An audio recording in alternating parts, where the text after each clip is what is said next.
Hello friends, welcome to my channel Dentistry World, and today's topic is the interesting one, glass ionomer cement.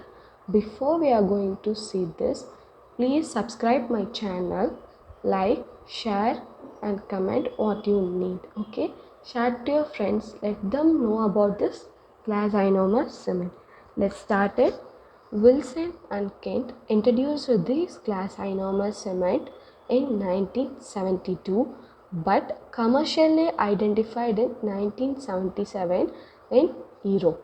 Okay, so Wilson and Kent, and it is developed in 1970 for improved clinical performance compared with silicate cements. So compared with silicate cement, it improved clinical performance and to reduce risk of pulp damage. Then use of polyacrylic acid. And before, what is glass ionomer cement? Okay, that is materials based on reaction of glass powder and polyacrylic acid. Okay, materials that are based on reaction of glass powder, see glass powder and polyacrylic acid. On other hand, we can see glass powder plus ionomer in presence of carboxylic acid is glass ionomer cement. Glass powder plus ionomer in presence of carboxylic acid is glass ionomer cement. Okay, understand? Now, use of polyacrylic acid makes glass ionomer cement capable of bonding into tooth structure. Okay, and now particles of, that is metal ceramic and ceramic. Okay, added, these three are added to some products for enhancing mechanical properties. Okay, particles of metal ceramic and ceramic added to some products to enhance mechanical properties. Now that used this glass ionomer cement, that is used for aesthetic restoration of anterior teeth. Okay, that is inside, can I, as a dentist, what is it, anterior teeth and posterior teeth. For example, class 3 and 5 sites as luting cements, adhesives for orthodontic appliance, and intermediate restoration as pit and fissure, sealants, liners and bases. Okay, used for aesthetic restoration of anterior teeth, class 3 and 5 sites, luting cements, adhesives for orthodontic appliance, and intermediate restoration as pit and fissure, sealants, liners and bases. And see now, classification of GIC are type 1, type 2, type 3. Type 1, luting cements, bridges, orthodontic brackets, and type 2 A and B, aesthetic restoration, reinforced restorative cements, and type 3, lining cements and base. These are according to the Phillips.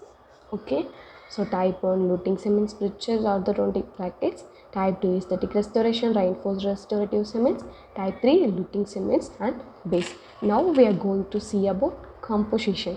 So composition, consistency of mixed GIC varies widely among manufacturers. Okay, these consistency, that is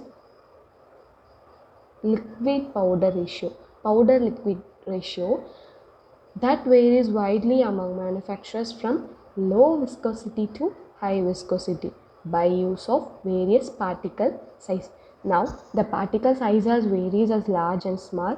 Larger 50 microM and used for various restorative indications, and smaller particles 15 used for cementing. This is restorative indication and this is for cementing. Okay, now there is two composition, glass and powder. Now in glass, we are going to see about varies among manufacturers. We have seen this manufacturers. So varies among manufacturers, but it contains silica, alumina, calcium and fluoride. Okay, that is SiO2 49.1 percentage, Al2O3 28.6 percentage, AlF3 1.6 percentage. Okay, and now CaF2 15.7 percentage, NaF 9.3%, AlPO4 3.8%. To increase radiopacity, the barium, strontium, or other high atomic number metal oxides were added for increased radiopacity. Okay, then liquid composition. So in liquid composition there are polyacrylic acid, itaconic, malic, tricarboxylic acid, tartaric acids. Okay, in polyacrylic acid 40 to 50% used, but such liquids were viscous and had short life. Okay, because of gelation. Okay, due to gelation it had short life.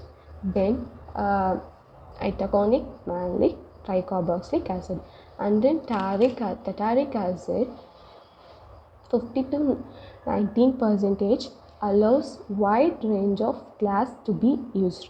Here it decreases viscosity, improving handling property, lengthens life. Here short life due to gelation, here lengthens life, increases working time, decreases setting time. Okay, this is a liquid composition. Setting reaction: when powder and liquid are mixed, as it starts to dissolve, the glass releasing calcium, aluminium, sodium and fluoride ions. Okay, when powder and liquid, that is powder liquid ratio or mix, as it starts to dissolve the glass, releasing calcium, aluminium, sodium and fluoride ions. And then these setting reactions are by cross linking. Okay, now we are going to the chain. Polyacrylic chain cross linked with calcium. Okay, in over 24 hours this calcium to aluminium ions, so calcium to aluminium ions, it will be changes. So and now sodium and fluoride ions from glass do not participate in cross linking of cement. In cement, sodium and fluoride ions do not participate in cross linking, and in sodium ions may replace hydrogen ions of carboxylic group by this is by calcium, it replaces aluminium. So here sodium may replace hydrogen ions of carboxylic group, and now fluoride ions dispersed within cross-linking of said cement. Okay, so therefore cross-linked became hydrated over time as in mature. Okay, now silica rich gel formed on surface of glass. So surface of glass, it is formed particles sheet the undissolved portion of glass particles. Formed on surface of glass particle sheet the undissolved portion of glass particles. Okay, now set cement. Thus set cement consists of silica rich shell locating embedded in polysols that containing fluoride. The set cement consists of silica rich gel coating embedded in polysols containing fluoride. Okay, and now we are going to see about manipulation. So here surface of prepared tooth must be clean and blotted. Actually four is there. First, clean and blotted. An entire entirety of processes must be coated with luting cement and seated completely. Then excess cement must be removed at appropriate time. For restorative material, glass ionomer cement surface must be premature exposure to saliva. Okay, these are important. Clean and blotted. When surface of prepared tooth is clean and blotted, then luting cement and seated completely, must be removed appropriate time, premature exposure to saliva. Okay, these are manipulation. Here we are going to now see about properties, that is biological and mechanical.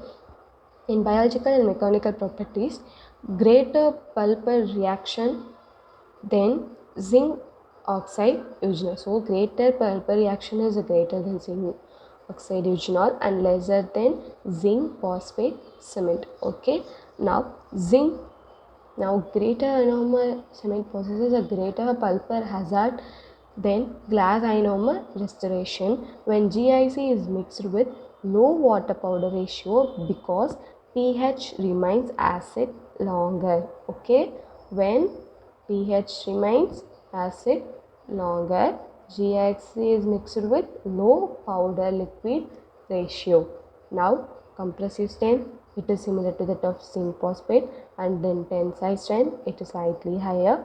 Modulus of elasticity of zinc phosphate cement. Okay, understand? So the GIC is less stiff and more susceptible to elastic deformation. Okay.